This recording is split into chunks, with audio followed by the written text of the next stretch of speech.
So here we are back. One of the units has routed, as I've said. So basically Mori is down one. I'm going to put the routed units down here because of course they can also be retrieved. I made a mistake earlier on when I said that these guys here could shock. I'm going to zoom in a little. Because actually they cannot. Because you cannot, in this particular scenario, shock across a major river. So now what's going to happen is we will have to determine if Amako retains initiative, because he has done everything he can. He's had his movement phase, he's had his shock combat phase, so now we need to see, can he retain initiative, or actually momentum as it's called, and he gets a 4, so he can go one more time because that's his initiative rating, so he can activate one more, or he can have one more order phase. Now what we're going to be doing, because we can only activate one group, is we're going to give orders to this, activate strong. We can give orders to only one group, and this is going to be the Moriwaki clan, or contingent. We're going to move these guys out. So this is going to move in here. And since there's a bridge, I don't think that they pay any additional movement. So basically this is 1, and then they change facing, which is free if you only do it once. So now we need to check if they will, if they would shock. So we have to. They don't need to check if they are going to shock, because obviously they are.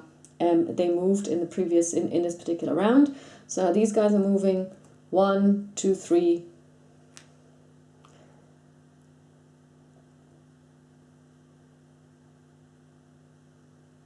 Two, 3, and then we're going to change facing once, and a second time, in which case we pay 1 movement point, so that's 4. So then they're basically flanked.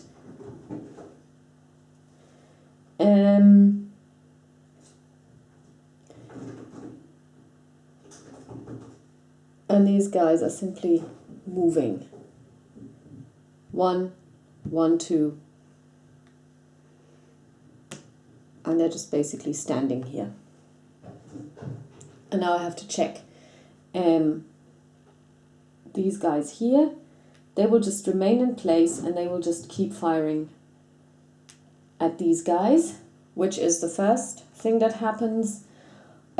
Distance is 1. So it's a 5, which means that they take 1 hit.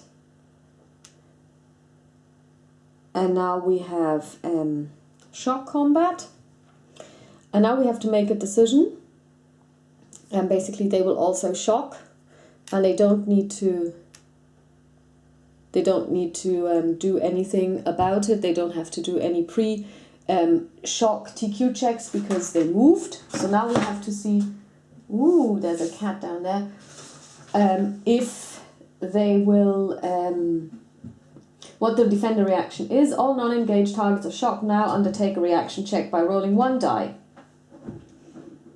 We roll for the samurai first, the SI, they roll a 7. TQ is 7, so they're fine, and then we're going to roll for the Kikawa. Okay, this is interesting. I rolled a 9, but their TQ is only 8. So let's see what happens. If the adjusted die roll is higher than a unit's TQ, the unit suffers hits equal to the difference. The targets of attackers who failed their pre-shock commitment okay, so basically these guys now take 1 hit, which is pretty painful, actually. So here we go. No, come up. Okay. So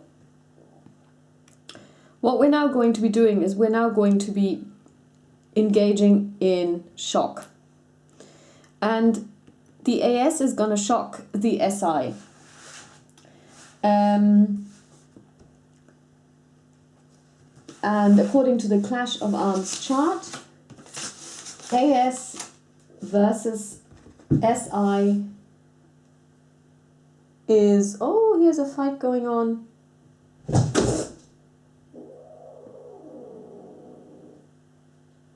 Ooh, somebody's not happy. AS versus SI is a 5. There is no adjustment factor. There's only one group attacking one group. There is no numerical superiority. There is no position superiority. So we just roll the die. We roll a 2, which means that the attacker takes 3 hits and the defender takes 2.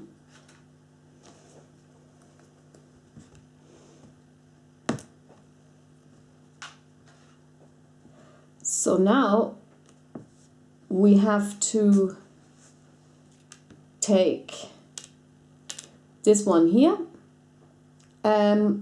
Here we have SI versus KBH,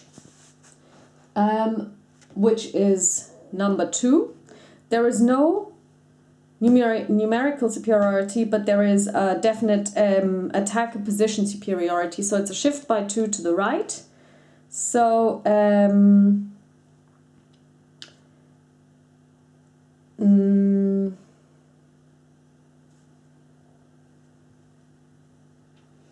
or is there?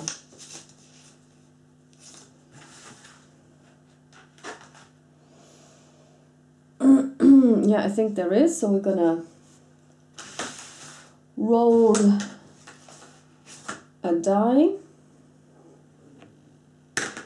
We roll a 4, and that is 3 on the attacker and 2 on the defender. But seeing as there was position superiority, these 2 are doubled.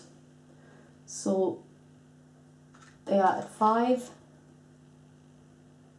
and these guys are at 3. And that's the shock combat.